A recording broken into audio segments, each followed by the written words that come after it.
This boy was 9 when he watched his best friend steal his first dollar. He laughed, thinking it was harmless. 17 years later, he'd be hunting that same friend as an FBI agent for stealing over $12 million. Elijah and Marcus were born just 2 blocks apart, raised by single mothers who worked double shifts and barely had enough to put food on the table. Their neighborhood was the kind of place where dreams didn't grow. They were either stolen, traded, or buried. But Elijah and Marcus, they dreamed big. They swore they'd rise together. Every afternoon after school, they'd sit on Elijah's porch, shoes dusty from the cracked pavement, talking about their future. Elijah wanted to be a detective. Marcus just wanted to be rich, and even back then you could tell. Elijah believed in the rules, while Marcus only believed in results. It started small.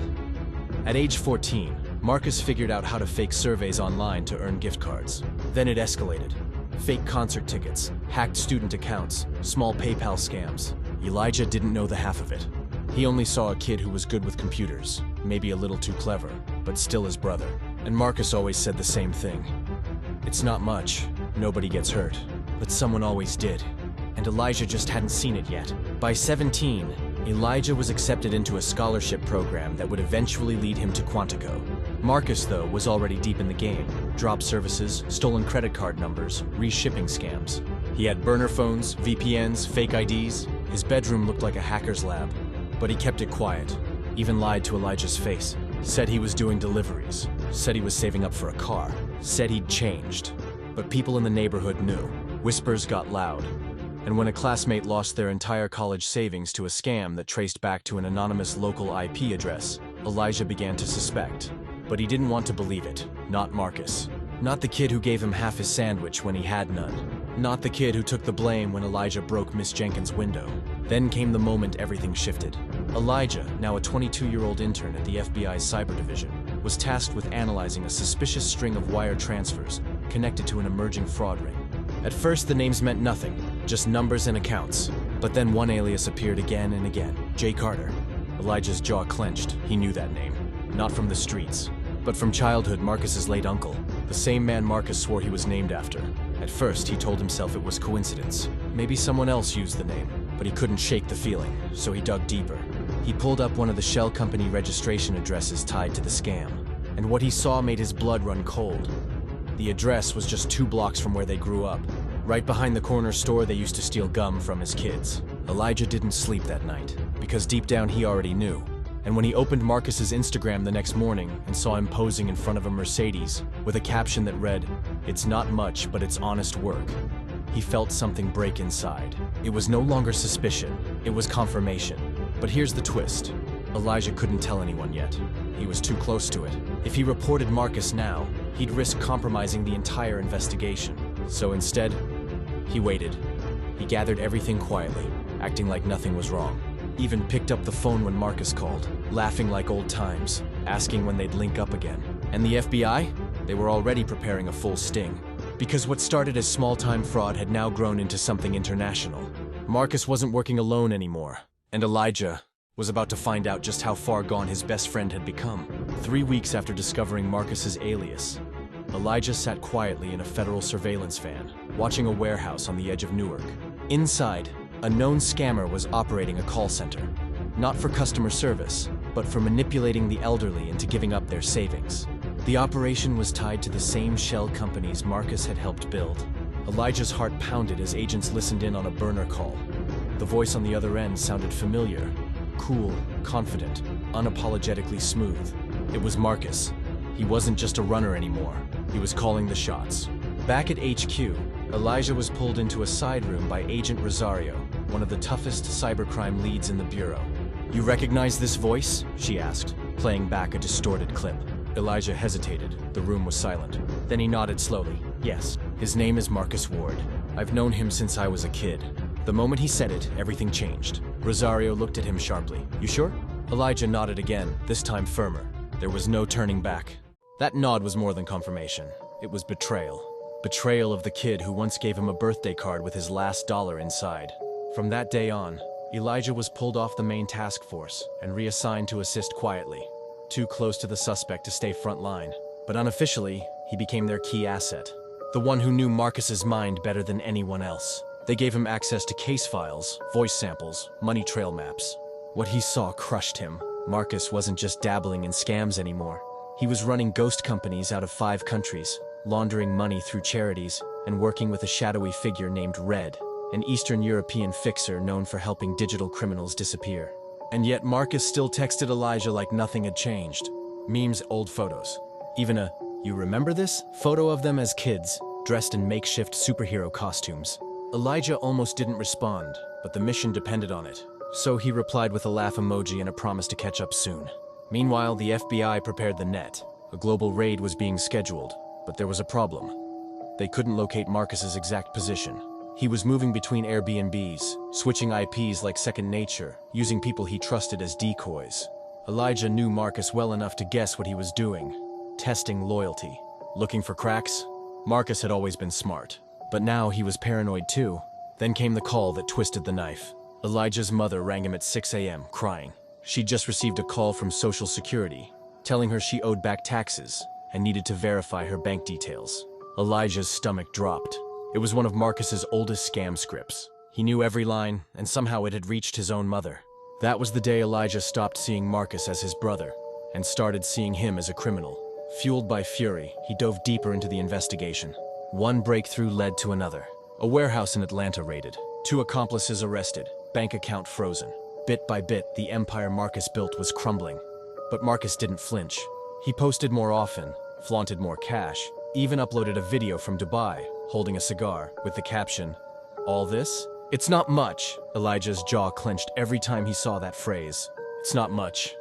The same words Marcus used when they were 14, stealing PayPal login info from the library computers. The same words he used when they were 17, reselling fake gift cards. And now, here he was, stealing millions from grandmothers, war veterans, and single parents. Still pretending it wasn't much. But the net was tightening. Elijah had traced the IP of Marcus's latest login to a luxury condo in Miami, leased under a fake identity connected to one of the Shell charities. The team prepared the final sting. Elijah begged to be on the ground when it happened. Rosario hesitated. "You're too close." But Elijah looked her dead in the eye. "That's exactly why I need to be there." 2 days later, in the early hours before sunrise, black SUVs surrounded the condo complex. Agents moved in. Elijah stood in the surveillance van, headset on, heart racing. One agent radioed in, "Target spotted. Male, early 20s, alone. He's brushing his teeth." Everyone froze as they waited for the breach signal. "Go, go, go." The door was kicked in, and there stood Marcus, barefoot, holding a toothbrush, still wearing the hoodie Elijah gave him 5 years ago. His eyes met Elijah's through the van camera. He didn't run, he didn't scream. He just looked tired. And then he said the last thing Elijah expected. "I knew you were coming, bro." They led Marcus out in handcuffs, barefoot, hoodie half-zipped and expressionless. The Miami morning was still waking up as agents closed in behind him, reading him his rights. But Marcus didn't resist, didn't speak. He only looked around as if he was taking one last mental photo of freedom. In the surveillance van, Elijah sat frozen. His hands trembled, not from adrenaline, but something heavier. Heartbreak. His best friend was officially a federal criminal. The same boy who once gave him half his sandwich when they had nothing. The same boy who cried when Elijah's father walked out. Now he was being booked for over $18 million in fraud. Inside the holding cell, Marcus didn't say a word until Elijah walked in. No cameras, no wires, just them. Marcus looked up slowly, sitting on the cold bench with one leg shaking. Elijah stayed standing. He didn't know whether to scream, hug him, or collapse. But then Marcus gave a crooked smile. "Took you long enough." Elijah's jaw tightened. "Why, Marcus? Why did you keep going?" Marcus leaned back against the wall. "Because we were never meant to be poor forever. I just figured out a shortcut. That's all." Elijah shook his head. "You scammed people who couldn't afford to lose anything. You lied to my mother, Marcus." That part broke the air like glass. For the first time, Marcus's smirk faded. He looked down. "I didn't know that was your mom. I swear." "Would it have mattered?" Elijah shot back. A silence so loud it rang in both their ears. Marcus finally spoke again. "You remember when your mom couldn't afford the electric bill in the winter, and we sat in the dark playing cards with gloves on? You remember that?" Elijah nodded slowly. "I remember, and we said we'd get out the right way. You broke that, Marcus." Marcus stood now. He stepped forward, still cuffed. "You joined the system. I beat it. That's the only difference between us." Elijah stepped back. "You didn't beat anything. You ran from everything, and now you're caught." There was another long pause before Marcus whispered, "You came here to gloat?" Elijah shook his head. I came here to ask you one thing. Who's Red? Marcus's face changed. He looked away. You don't want to go down that road. Red is not like me. Red doesn't care if you're family. Elijah leaned in. You already burned that bridge. Tell me who Red is. Marcus sat back down, silent. Eventually, he said, Red's not a person. It's a network. I just use their protection. But once you're in, they never let you out. That's when Elijah realized it. Marcus wasn't afraid of prison. He was afraid of what came after. The FBI tried to get Marcus to flip, to give names, files, passwords. He refused. For 6 months, he sat in jail awaiting trial, denying full cooperation, saying only, "It's not much. I'll take my time." But then something happened. A body was found in Eastern Europe. A man who used to be one of Red's top fixers. Tortured, silenced. When the news reached Marcus, he broke. For the first time, he called Elijah from jail. They're coming, not for me, but for anyone tied to me. Elijah's blood ran cold. Are you saying my family is in danger? Marcus said nothing at first, then whispered, You have to disappear them. All of them. I made mistakes, but you don't deserve the fallout. You were the good one. That night, Elijah pulled strings. He put his mom in protective relocation, changed his number, took a leave of absence from the bureau. It wasn't procedure, but it was survival. Marcus finally agreed to cooperate in secret, under one condition. He would serve his full sentence with no public deal, no witness protection, and no credit for cooperation. He said he didn't want redemption. He just wanted Elijah to live. At the trial, Marcus stood calmly as the charges were read. 18 counts of wire fraud, conspiracy, money laundering, identity theft. He pleaded guilty to all of them. When the judge asked why, he simply said, It was never about the money. It was about escaping something I never understood. He was sentenced to 27 years in federal prison with no possibility of parole. As Elijah walked out of the courtroom, reporters swarmed, but he kept his head down. He didn't care about headlines. He just watched the last piece of his childhood crumble in handcuffs. Years passed. Elijah moved far from DC, changed departments, and eventually joined a private cybersecurity firm. But sometimes, when the air was still, he'd hear a laugh that sounded just like Marcus's, or he'd see a hoodie that looked like the one Marcus wore the day he got arrested. And each time, it sent a chill down his spine. And one day, a letter arrived. No return address. Inside was a single Polaroid. 2 kids in superhero costumes, smiling like the world hadn't broken them yet. And scrawled in red ink were just 4 words. It was never over. Would you forgive your childhood best friend if he destroyed everything to save you?